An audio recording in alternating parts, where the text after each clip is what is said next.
Hey guys, Grow the Farm Up. We put out some videos in the last week or so about some soybean conditioning and really haven't put out any long form content in a while. I've had a number of people that have been asking me to make another video similar to the future of food, and so I decided to put a little thought into this, and I've kind of had this together for a while. I've been waiting for the right moment and trying to get everything set up. And you can waste your whole life on these YouTube videos. At what point, I had my son draw a couple of visual aids for us. Nothing, just a few pages to kind of help illustrate the point. And we're not going to edit it. We're not going to spend a lot of our life wasted on trying to attain YouTube perfection, because we have a really interesting topic today that is basically the new regenerative farming practices. And it's kind of become a buzzword in agriculture today. We're only going to hit on the high points of it. It's just so much info. We could not unpack it all in a single video. There's just no way. But we are going to do something a little bit different, as I do have a short clip from a really great video from a guy named Gabe Brown that I want to share with you guys. It really lays out a lot of the regenerative farming practice principles. I'm going to touch on some high points here and some updates. We had some excellent feedback from our last video, The Future of Food. This is not a follow-up video. This is in a video in addition to. There will be a link in the description of this video to the Future of Food video. But what is well, first of all, welcome to Grow the Farm Up. We've got not necessarily a logo, but that's my 11-year-old son's drawing. I liked it, and I really liked what he did here. What is regenerative farming? Well, it's all natural. There are plants in Mother Nature that create nitrogen and fertilizer. They naturally put that out through their roots and their root system. And then there are plants that uptake fertilizer and nitrogen and require fertilizer to grow. There are plants that create fertilizer and plants that need fertilizer. And what happens when you plant that diversity? You find that there really is a lot less and almost no need for synthetic fertilizers. And that is utilizing Mother Nature's natural biodiversity. And it really makes a lot of sense. I mean, that natural biodiversity keeps soils covered almost 365 days a year. That's one of the main principles of regenerative farming. It's difficult to do that in some climates, but the idea is to keep a root growing in the ground, a plant growing year round. And plants can go dormant and survive over the winter. Grass does every year. Just as an example, you can't keep your fields green in January in Canada. But the idea behind regenerative farming is to keep those soils covered to prevent erosion and some of the water supply contamination that comes with conventional farming, because regenerative agriculture can also require no herbicides or pesticides as you keep the soil covered. Mother Nature will cover the soil if you don't plant something on it. And that is, weeds are not a problem. You no longer have to spray synthetic pesticides to kill weeds if you're using regenerative agricultural farming practices. because you have a cover crop that's laid down that has shaded the soil to prevent the weeds from growing. You plant your higher nutritional value bred food product right into that cover crop that is producing its own nitrogen, its own fertilizer, its own phosphorus, potassium, all the different and all the micronutrients. And it makes sense um, that farming this way uh, really would be more economical, as it doesn't require the use of synthetic fertilizers or synthetic herbicides or pesticides. Wow. So that's why regenerative farming and that new I don't want to call it a buzzword because it's real and it works. I've been doing it for a decade. That's why I'm making a quick video about it. It's part of the process to getting to healthier food products, and the end result, higher nutritional value, higher nutritional density food products. This regenerative farming practices, it's really taking Mother Nature's blueprint and mimicking it instead of fighting it, as most commercial ag does today with the monoculture of corn and soy and wheat. We're living in a period of dietary monoculture, folks. I mean, that has degraded the nutrient density of our food greatly. It's been said that a person today would have to eat, what was it? I should probably quote the study, but I'm not gonna, because who has the time? Look it up. But this is a very interesting study. You'd have to eat twice as many fruits and vegetables today in 2019 to get the same nutrient value that you would if you were eating that same food in 1950, 1960, 19, and it's been slowly degrading and degrading. You'd have to eat, twice as much protein to get whatever that protein comes in, be it a cheeseburger. You have to eat 2 cheeseburgers to get the same amount of protein that used to come in one cheeseburger 40 years ago today. We really are. We're living in a period of a dietary monoculture. I can't stress that enough. And regenerative farming practices can actually create and add healthy biodiverse soils that don't require fertilizers, herbicides, or pesticides, enabling us farmers to grow healthier crops more economically, which is to say more cheaply, which that will directly correlate with the price of food, lowering it.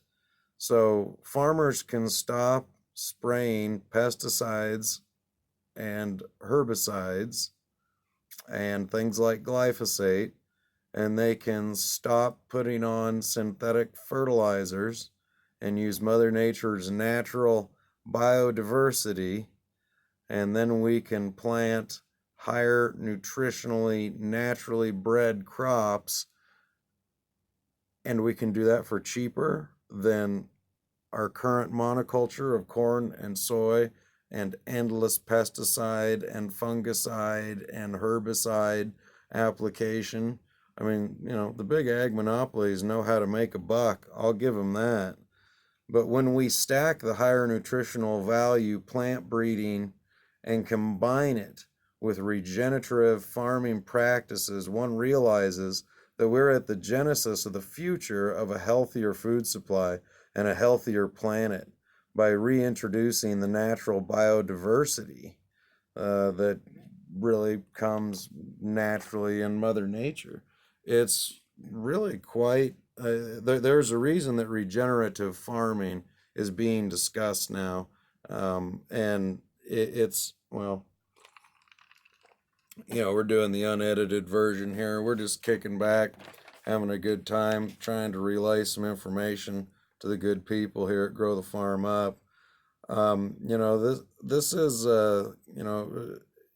consumers today are equipped with more knowledge than ever before in history. and consumers are smarter than ever before in history. They know what they want. I know what I want as a consumer. It's time for the agricultural community to supply the consumer with what they are demanding. It really is just quite that simple. I don't know. This is going to be a slow evolution. Like we talked kind of in the last video, the future of food, that, this isn't going to happen overnight. But I've been a big advocate for regenerative farming practices for over a decade. As I've seen the benefits and advantages, I've been doing it. I have seen the economic advantages, just like we talked about.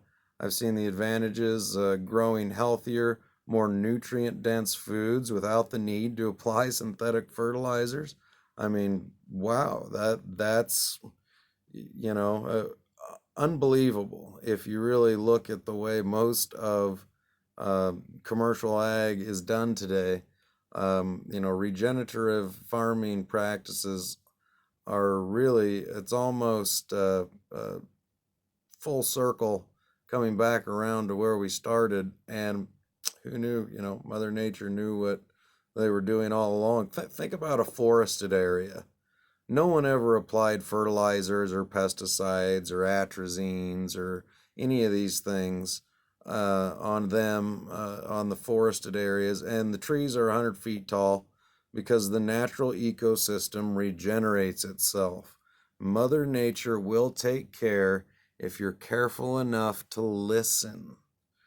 If we're wise enough to check our egos at the door, because Mother Nature will win every time you try to fight this inevitable losing battle. You can't fight Mother Nature and win. We farmers tell you, it's a battle. It's you versus Mother Nature every year, and Mother Nature wins. I mean, that's why, many farmers are fairly religious folks because Mother Nature can take you out. And if you're not wise enough to check your ego at the door, Mother Nature will take you out. So rather than trying to fight this inevitable losing battle against Mother Nature, let's look at what it means to regeneratively farm higher nutritional value and higher nutritional density food ingredients and products of all types. This is a consumer-based revolution in food health. Consumers, this is your opportunity to tell producers of food what you want. You have the power. You are the customer. Tell us what you want. Do not just accept the dietary monoculture that is literally being shoved down your throat. We discussed in detail higher nutritional plant breeding techniques in my video, The Future of Food. As I said, I'll add a link to that video in the descriptions, and you can find it on the Grow the Farm Up channel. In that video, we discuss, the more soluble, essential, and non-essential fatty acids and higher quality proteins, how they correlate, and how in the human body they're more easily broken down and turned into these food ingredients and food products with these more soluble proteins and fatty acids. The body can more quickly and easily break them down and convert them. Check the video out. We're not going to go into all of that detail again, in this video, but the future of food really lays out the baseline principles for higher nutritional plant breeding techniques. If you take a higher nutritional value plant that's been bred naturally for higher nutrient density, and then you grow it applying the regenerative agricultural farming practice techniques, you've got a product that you just can't lose with. I mean, it really, it's sometimes when you're a trailblazer, you get told you're wrong a lot. You kind of get laughed at sometimes. Your neighbors will look across the road at you and go, "What the heck is he doing?" And then 10 years later, everybody's doing it. You know, I'm not the only person. There's a lot of, like I said, I'm going to show you a video here of a good, very smart man, friend of mine, Gabe Brown, who has been doing this regenerative farm. He was one of my mentors in getting started over a decade ago. But, you know, and here's an exciting piece. You know, let's take a look here. You know, regenerative farming practices. They're all natural. No need for herbicides or pesticides. No need for synthetic fertilizers. And it presents a natural biodiversity. And that's how we're going to regenerate our planet. And actually, keeping the green earth covered with green will also absorb more CO2 from the atmosphere. Now, here is a very exciting piece of powerful new technology that you all need to know about. This is the first generation of the bionutrient meter, and this is just a rough sketch of what it looks like. You can see it's scanning looks like he drew some apples or oranges, something like that, in a bag. And the meter, it's about the size of a cell phone, and you simply scan it across a food item, and it tells you the nutrient density of that food product. You just take a bionutrient meter and you scan it across the top of, let's just say, potatoes. I've got an example of potatoes that we'll use potatoes, and you know, potatoes in this aisle have a higher nutrient density than potatoes in that aisle. You know, now all of a sudden you know which potatoes have higher proteins, better soluble fatty and non-essential fatty. You know, I can go into, but this is really exciting and powerful technology that you all need to know about. It's brand new. I mean, it really is. It's brand new, and we'll see how all this technology works. But this will change the ag and food industry forever. If consumers want higher nutritional value food products and have the ability to independently scan items in a grocery store or at a farmer's market or wherever you're purchasing food, if you have the ability to independently yourself scan those items for nutrient density, it will quickly reveal the products, companies, and food labels that will sell more quickly and for a premium.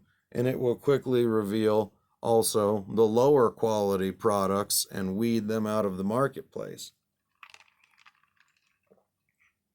I also strongly suspect that eventually this meter will detect chemical residues and much other information that consumers are hungry for. We've discussed fully traceable audit trails for food labels that you can scan to your smart device.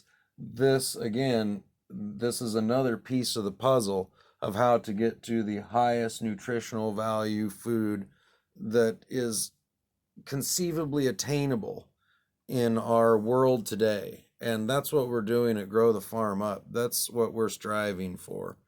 You know, I strongly suspect that this is going to really change everything in the way that we shop, and it's going to change it for the better. You know, an example, Ted's potatoes will sell out because they have higher nutritional density. Fred's potatoes will sit on the shelf because they have lower nutritional density.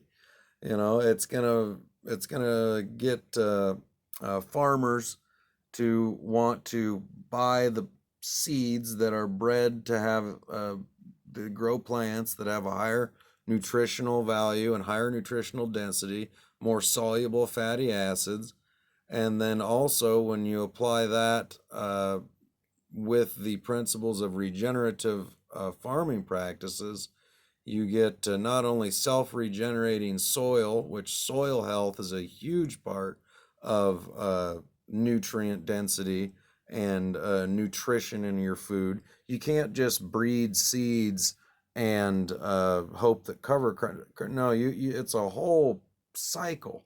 It's the cycle of Mother Nature that we need to begin to embrace again, instead of almost fighting the uphill battle. It's like pushing rope up a hill, trying to farm the way we've been doing it for the last 40 years. And you'll see in the video I'm about to start here, just a quick 5-6 minute. Trust me, it's totally worth watching, especially if you've had any interest in this. At Grow the Farm Up, we're going to continue to keep a select group of you folks informed about changes that are coming and new technologies and what to be looking for. Certain things like the first generation of the bionutrient meter. Also keep you up to date on what a real food label is, so you don't get caught up in the marketing labels wars that's taking place today. Stay tuned to find out how to hack the food label scamsters, as we will let you know when and where this new bionutrient meter is going to be available. Beta models are just beginning to come onto the market. I've seen 3 of them, and they're there. If right now you have to be able to decipher a little bit of plant pathology, the display, the interface is being made more user friendly, much more simple. But it's like I told the guys, I said, give people credit. They figured out how to run these smartphones, and these things are, they do everything but simply make a phone call. I don't even know why we call them smartphones anymore, but I digress. But I think that's kind of cool. We're gonna hack the food label scamsters, yeah, with a new bionutrient meter. And Grow the Farm Up is going to let you know when and where these are available. So stay tuned and let me know if you'd like any further information on it. There is a thing called Google. You could probably find something there. But we're all about fully traceable audit trails, and showing you guys how this food gets from our farm to your table, and how we're going to grow the most nutrient rich food. And we're going to do it without pesticides, without herbicides, without synthetic fertilizers. We're going to have a higher nutritional plant that's naturally bred to have more soluble fatty acids and higher quality proteins. And that's just touching the surface of it. We could talk for 6 hours about the science of this, but that's pretty minutia, boring discussion. With that, we're going to do something a little different here on the Grow the Farm Up non-edited version of the video. I do really like we have to thank my son Chase Lauber for the demonstration, and here, we'll tip it down a little bit so you can see the nutrient meter.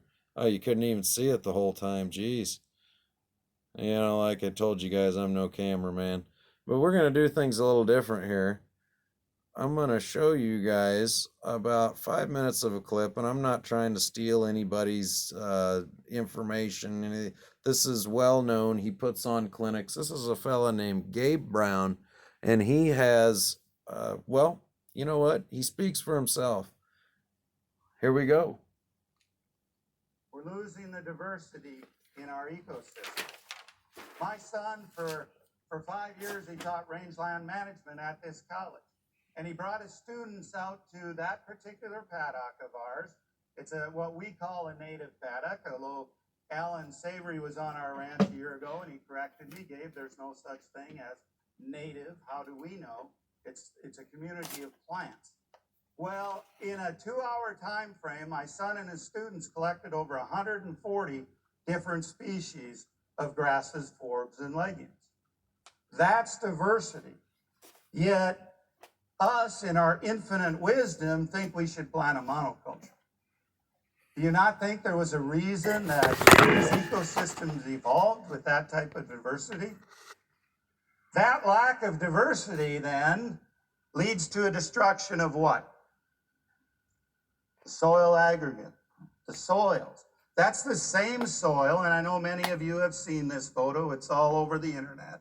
A farmer took a forested area, cleared part of it, just like Francis is doing in Africa.